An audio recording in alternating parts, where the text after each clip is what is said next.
So, Aldrin, Minister Cele at the time disregarded warnings that were coming out from the Gupta brothers. Well, actually, it's Minister Cele at the time was the Minister of Intelligence, when it was still called the Intelligence Services. At the time, he ignored these calls that were coming from the intelligence agents that said that, listen, the president could be impacted, and he could be impacted by the influence of the Gupta brothers. However, though, Minister Cele did not, ignored these warnings, as well as President Jacob Zuma, as Shaik said during that interview that he had with me earlier on. And just take a listen to what he had to say. Do you know whether the president was informed of this? You're really pushing me on the matter, and I understand that, but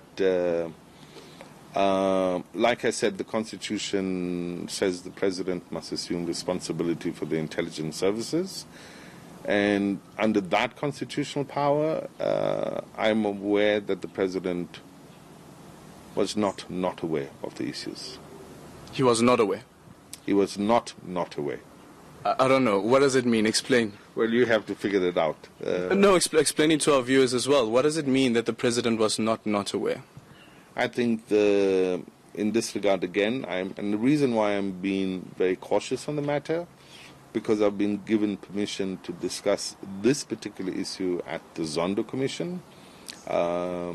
It would be better if this issue followed after, this interview followed after the Zondo Commission.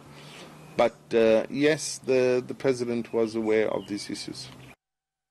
You've been pretty busy today, Aldrin. You also spoke to Glad Africa's chairperson regarding the controversial Tshwane multi-million rand tender.